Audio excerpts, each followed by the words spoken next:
Boa noite, doutor. Tudo bem, Lúcio? Como anda essa vida? Tudo bem? Você, você está, você está disposto a conversar coisas novas para o público aí em relação ao coronavírus? Vamos conversar. Temos algumas novidades, né? Põe ao par da gente. Espera um pouco mais, o pessoal está entrando. Tá, Isso não é vamos uma aguardar um novidade, pouquinho. mas vamos aproveitar que o pessoal está entrando. Você, como homem de laboratório, se você tivesse que indicar qual é o momento propício para o RT-PCR COVID, o momento mais ideal para aumentar o índice de positividade do exame, e em que momento você pediria só os sorológicos, como IgG e IgM, para Ok. que as pessoas possam saber qual é o momento mais adequado para que esse exame eventualmente possa ser pedido e aumentar a margem de segurança do exame? Bom, no início a gente tinha muitas informações e equivocadas, desencontradas, sobre qual o melhor momento para se fazer um RT-PCR. Vamos começar pelo RT-PCR. Então você escutava a gente falando, não precisa de sintomas, com 2 dias você pode colher, 2 dias de contato. Outras pessoas falavam, a partir do 5º dia de contato em diante, até 10 dias. Outros até 25 dias. E aí eu não entendia, né? Por que esse disparate? Algumas pessoas falavam assim, não, o RT-PCR tem 60%, 70% de sensibilidade. E aí ocorreu um fato interessante, que eu acho que às vezes quando acontece alguma coisa que parece ser ruim, a gente tem que aproveitar aquilo e aprender um pouco mais. Em algum momento, alguns 2 meses atrás, um encarregado de uma empresa me ligou para reclamar, fazer a seguinte reclamação. Olha só, Lúcio, nós fizemos RT-PCR dos meus funcionários e os funcionários do setor tal, todos estavam positivos e eles não tinham sintomas, não tem sintoma algum. Aí, o médico do trabalho aqui falou que talvez sua máquina esteja contaminada. Eu achei aquilo interessante, né? Contaminada, como é que é isso, contaminada? E fui buscar e perguntei, inclusive, mas esses funcionários, eles trabalham no mesmo setor, frequentam o mesmo banheiro, apertam a mãozinha, o dedinho lá para o ponto no mesmo local. Ah, sim, tudo isso, mas não justifica. Nós repetimos 2 deles em outro local e deu negativo. Aí eu falei, então tá, manda esses 2 para mim, ou então escolhe outros 2. Ele mandou e deu positivo. E eu estranhei muito isso. Comecei a estudar sobre essas questões. E aí acabei descobrindo que o RT-PCR ele não é único, não tem uma única forma. Na verdade, todos eles procuram RNA do vírus, mas existe uma questão que precisa ser bem esclarecida. Eles têm diferentes sensibilidades. Quando a gente faz um RT-PCR, nós estamos procurando o RNA do vírus. E a gente procura por cópias, né? Tantas cópias. Bom, existem RT-PCR que pesquisam e detectam e fica positivo a partir de 5, 10 cópias por ml. E existem PCRs que detectam e só conseguem positivar a partir de 100, 200, 250 cópias. Qual é o diferencial? Bom, o diferencial é que se você tem uma pessoa com 80 cópias positivo, ele vai dar negativo num teste que não consegue enxergar nada que tiver menos que 100 cópias. E como saber? E como saber? Através de carga viral. O que foi o diferencial? Quando eu repeti esses pacientes, esses 2 funcionários da empresa, eu mandei fazer a carga viral também. Fez o primeiro teste, deu positivo, agora pega isso e vamos fazer a carga viral. O que eu descobri? Um tinha 50, o outro tinha 70. Nunca ia dar positivo no outro laboratório, onde a carga mínima para ser detectada é 100. Ou seja, a pessoa tem um problema, mas aquilo sai como falso negativo. Isso é um problema muito sério. E normalmente todos esses pacientes são assintomáticos? Não. Aí que tá. Aí, na prática, vale a pena saber se tem um paciente com menos de 100 cópias? Eu tive uma funcionária aqui com 30 cópias, com todos os sintomas clássicos, né? Febre, todos os sintomas de síndrome gripal, e quase foi parar no hospital para usar corticoide, porque nada que ela utilizou resolveu. E ela tinha 30 cópias, né? Então, a pergunta aqui é, se você tem uma paciente, vamos supor que você tem um equipamento que identifica tanto 30 cópias como identifica 500 cópias. Imagino que você deve ter acompanhado alguns pacientes com diferente tipo de carga viral e depois você sim, me deu o IgG desses pacientes em algum momento para ver se eles marcavam ou não presença de anticorpos. Você viu alguma diferença? Ou você tem alguma ideia que acontece com o de 30, que acontece com o de 200? o bom da gente fazer muito exame, nós já chegamos a mais de 10.000 RT-PCRs, é que a gente vê de tudo. Então eu já vi paciente com 30 cópias, com sintomas pesados, criando anticorpo, IgA, IgM, não criou IgG. E eu já vi pacientes com 580 mil cópias. 580 mil cópias, que minha máquina vai até 1 milhão. 580 mil cópias, com poucos sintomas, mas que se arrastou por mais tempo, mesmo em tratamento, fizeram todos os tratamentos clássicos. E depois de 5 dias, as 580 mil cópias tinham virado 12 mil cópias. Em forma espontânea?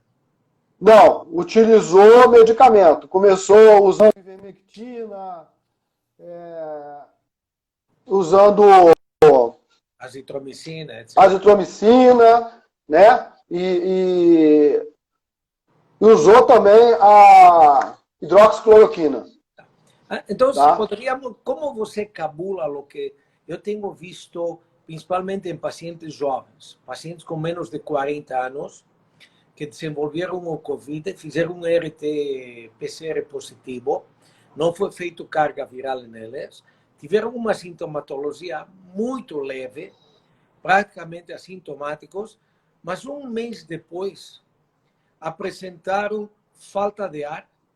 Quando foram consultados por nós, tinham um PO2 abaixo de 90, 84, 85.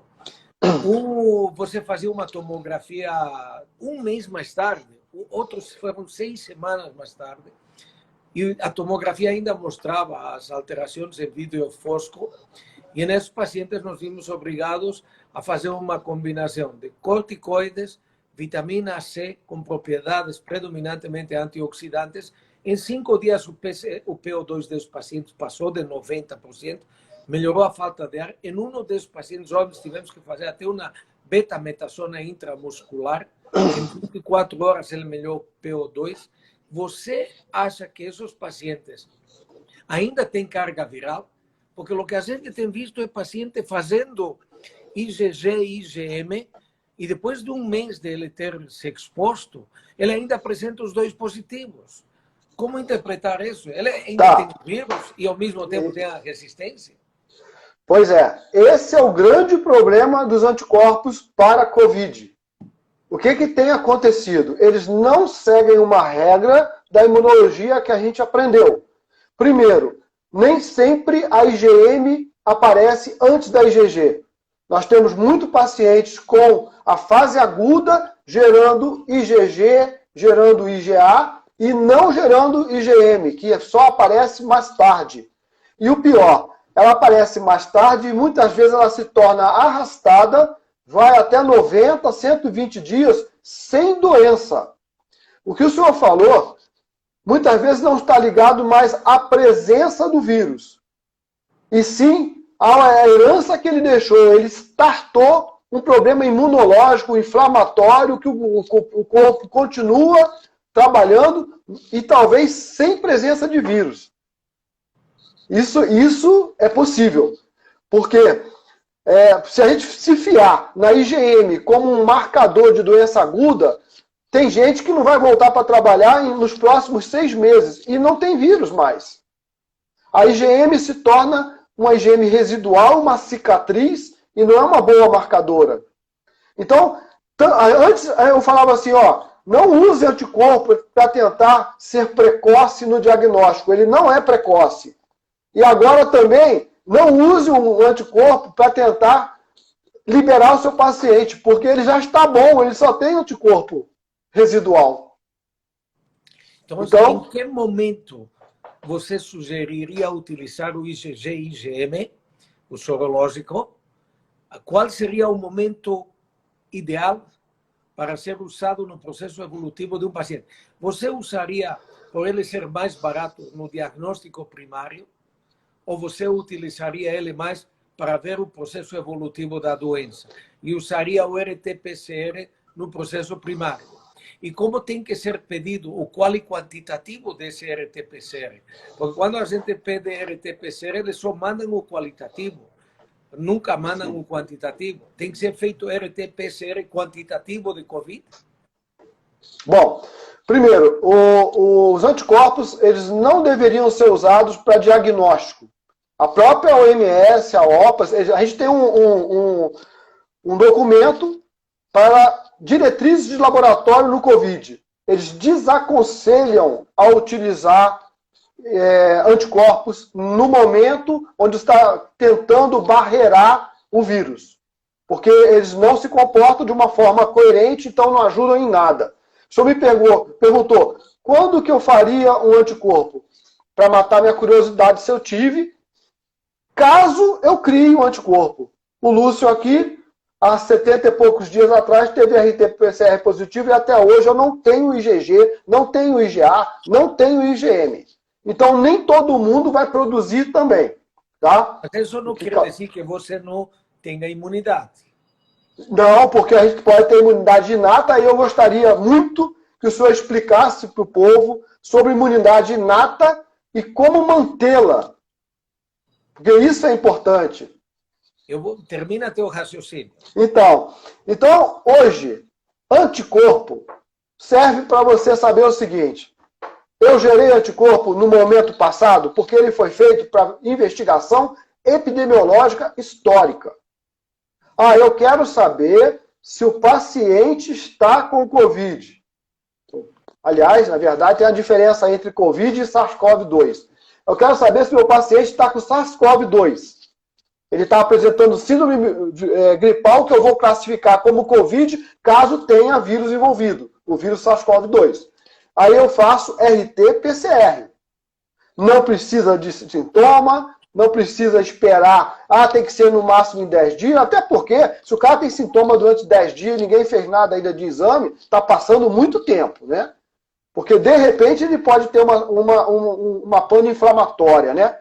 Então, o exame correto é o RT-PCR. O senhor não me perguntou, mas existe um outro exame chamado antígeno para SARS-CoV-2.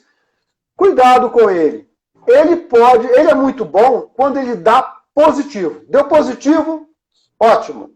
Mas se ele der negativo, não significa que não exista vírus no seu paciente. E como ele não é barato... Oi?